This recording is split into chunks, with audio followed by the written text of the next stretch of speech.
A situación de emerxencia habitacional que está a impedir o acceso social á vivenda na nosa cidade continúa a agravarse e a avanzar. Así o demostra que o precio medio dun alugueiro na nosa cidade se teña situado en case xa os 700 euros mensuais despois de acumular un incremento do 35% nos últimos 5 anos, pero que é un aumento do 50% na última década. Vemos, ademais, como continúa a restringirse a oferta con menos vivendas dispoñíveis para alugueiro residencial nunha cidade na que temos 22.000 vivendas baleiras segundo os datos oficiais do INE. E isto é resultado directo do avance da ofensiva ultraespeculativa que representan os pisos turísticos. Hoxe en Vigo temos 2.400 pisos turísticos, o que representa o 40% do total de vivendas de uso turístico nas 7 cidades galegas, cando hai apenas 3 anos tiñamos 400, facendo que hoxe por cada vivenda destinada ao alugueiro residencial haxa 5 pisos turísticos.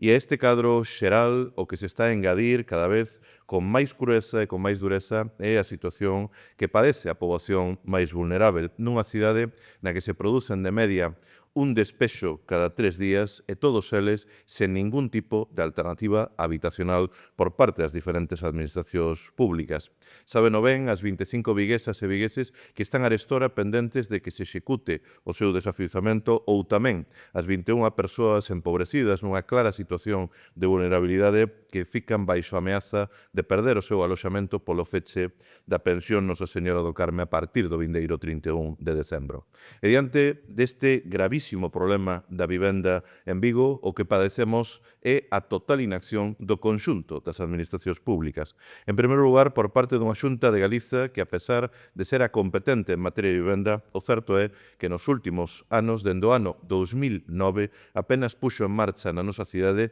62 vivendas. E a proxección do Plan Parcial de Navia é de apenas 1.600 vivendas nunha cidade como Vigo, na que a día de hoxe xa son máis de 7.100 as persoas registradas como demandantes de vivenda protexida e social. Dito de outra maneira, ese plan parcial que cada semana anuncia 3 veces a Xunta de Galiza apenas vai dar resposta ao 25% da demanda de vivenda protexida que existe na nosa cidade. Engádese tamén o papel que está a xogar o goberno español ao permitir que a Sareb, que o Banco Malo, continúe a actuar como un fondo especulativo, como un fondo boitre, en lugar de poñer as vivendas das que titular a Sareb ao servizo do uso social desas vivendas, constituindo un parque público. E, por último, é evidente, claro e rotunda a posición de brazos caídos por parte do goberno municipal. Un goberno municipal presidido por un alcalde, Abel Caballero, que no ano 2007 prometía que en apenas 4 anos iba a poñer en marcha en Vigo 6.000 vivendas.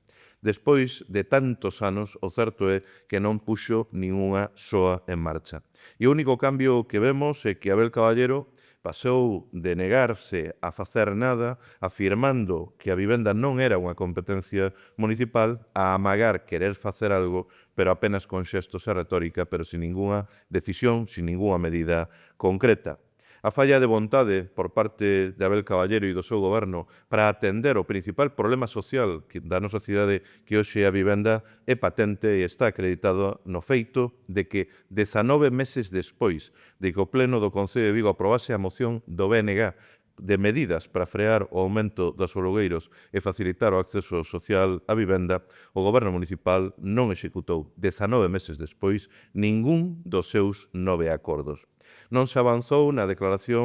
solicitude de declaración de Vigo como zona tensionada do mercado de vivenda, a pesar de que outras cidades galegas, como é o caso da Coruña ou de Santiago de Compostela, si o fixeron, a pesar mesmo de que o informe externo encargado por parte do goberno municipal demostraba, como levaba moito tempo a soster o BNG, que Vigo reúne as condicións para acollerse a ese mecanismo de intervención nos prezos dos alugueiros. Tampouco se quixo poñer couto de ningunha maneira o avance dos pisos turísticos, nin se aplicou a moratoria para que non se poña en marcha ningún só piso turístico máis na nosa cidade, e vemos como a prometida ordenanza reguladora ainda está nunha fase absolutamente previa, sin existir nin tan sequera un borrador. O Goberno Municipal de Abel Caballero tampouco quixo poñer en marcha o plan facilitador do alugueiro con medidas concretas, efectivas, que permitan efectivamente que as familias traballadoras, que a maioría social, que a mocidade, poidan acceder a un alugueiro na nosa cidade. Nin moveu un só dedo para lograr a cesión das vivendas da Sareb ou da banca privada que foi rescatada con diñeiro público. Tampouco sabemos nada dun imprescindível plan de acción local para mobilizar ese inxente parque de vivenda desocupada, esas 22.000 vivendas que están baleiras nunha cidade que ten cada vez máis xente que non se pode permitir unha casa, pero que continúa a ter moitas casas sen xente. E non hai, dende logo, tampouco avances na planificación en detalle dos ámbitos que estaban previstos no novo plan xeral nos que se ten que desenvolver a meirande parte da vivenda protexida que tanto cacarexa Abel Caballero. Sin esa planificación en detalle, esas cifras, esas 14.500 vivendas con algún nivel de protección que se prometeron co novo plan xeral van ficar en papel mollado, van ser puro e duro fume.